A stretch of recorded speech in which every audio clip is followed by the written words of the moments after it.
Hello and thank you for clicking the video. This is a quick video on how to replace the strut assemblies on the 2015 Hyundai Sonata for the front. First things first, I'm going to show you what nuts and bolts you're going to expect to have to take off, starting with the wheel nuts. Those are 21 millimeters. There's 5 of them, of course. Common sense, you should know about that.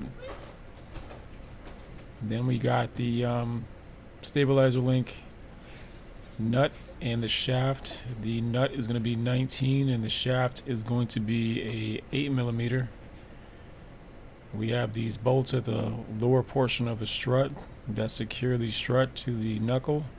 That one's going to be 19 on the left. The right one, the nut, is going to be 24. You got 2 of those. And then we got a 12 millimeter bolt that is on the side that secures the wheel speed sensor wire and also the brake hose. So you got 2 of them right there. Then you got 3 14 millimeter nuts that secure the strut assembly to the strut tower. So getting started, this is going to be really easy. This is the easiest way to do this, by the way. The reason why there's a jack underneath the lower control arm with a 2x4 is so that you can raise the strut up and you can compress the spring so that you don't have too much tension on the stabilizer link to take it off or put it back on. So that's what I'm doing. I raised up the lower control arm right here to ease the tension off the stabilizer link, and then it makes it a lot easier for it to come off and put back on. I did it on the driver's side after I made the most of the video on the passenger side, and this came out to be a lot easier. Here you see me doing it on the passenger side now. And right now there's a lot of tension on there. You'll see at the end that I'm going to try to push it out, but it's not easy. I actually did it with a pry bar, which is possible to do with a pry bar, but it's a lot easier to do it with the jack. Trust me. So 19 millimeter on here, no problems, no issues. The shaft isn't spinning together with the nut, so that was good. Taking off the 2 12 millimeter bolts here. You got to take those out so that the brake hose and the wheel speed sensor wire would be off of the strut assembly. So that's real easy. Obviously using power tools. If you don't, you can use like a ratchet and a 12 millimeter with an extension. It could be a shallow socket, it could be a deep socket, whichever one you choose. Alright, next we're taking out the main bolts that secure the strut assembly over to the knuckle. On the left side, I'm using a 19 millimeter combination wrench. I'm using the box end side so that I don't strip the bolt. And then I'm using a deep well socket, impact socket with my impact wrench to take off the nut on the other side. Right here, there's a lot of tension on these bolts sometimes. Sometimes you'll be able to knock them loose, no problem, but sometimes you have to use this method. So I use the open end of the combination wrench and I smack it with a hammer. Sometimes I use the mallet, sometimes I use a regular hammer, and I'm actually going to hit this bottom bolt because there's no threads at the bottom of it to smack it over a little bit so that I can get it out from the other side. But if there was threads on there, I probably wouldn't do that. I'd probably put a nut on there or something to bang it loose. Then I secured the steering knuckle with a bungee cord so that it didn't move out of the way. You got some tension there that you can pull that out and you could do some damage to the CV axle boot if you're not careful. So be careful with that. Now you got to do these 14 millimeter nuts on the strut tower.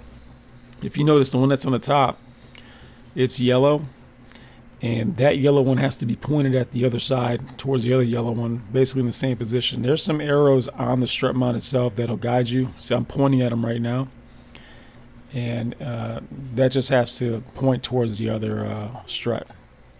So each strut has to point towards each other, and that's how you know how to put it back on. That's if you're using the same strut mount. If you're not using the same strut mount, it's not going to have that yellow mark, but they do have the arrows that are on the top to guide you. So after I took off the 2 nuts, I'm on the 3rd nut over here. I'm supporting the strut with my left hand. Now I got both hands on it, and I'm going to remove the assembly. Unfortunately, on this side, I didn't take out the stabilizer link because it was very hard to do so, and I was going to do it right here. I ended up hurting myself. So, like I said before, it's very easy to put this back on as long as you follow these steps. Installation right here, there's the, you can tell that I used a different strut mount, so it doesn't have the yellow on top of the stud that's on there. But there are arrows, so I figured that out afterwards.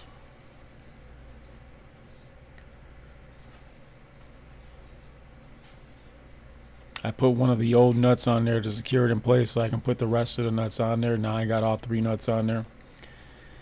After you put it on from on the top, you want to put in this bolt to secure the strut to the knuckle. So the 2 bolts, put them in there. Next, you want to raise up the control arm again to where the stabilizer link is not going to have any, isn't going to be easy to install.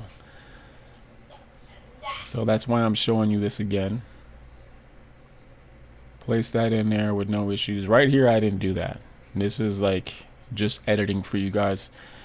But I wanted you to see this just in case once you start spinning the nut, the shaft starts spinning at the same time. This is what you have to do. This is why you need an 8mm for the shaft part of it. So if I just hold the nut with the open end wrench and I go counterclockwise on the shaft, it'll tighten it up. And then once I get to a certain point, I can hit it with the box wrench, which is what I'm doing. And then once it gets tightened up onto the strut, you can hit it with an impact wrench, or you could torque it. You should torque it afterwards anyway. Everything should be torqued back to specs. But real easy job, not as hard as you think. So after that, you want to install and secure the 12mm bolts for the brake hose and the wheel speed sensor. And you want to make sure the bracket is in the right place. It's probably going to move around a couple times, but get it in the right spot so that there's nothing touching anything else, and it looks and it feels where it's supposed to be at.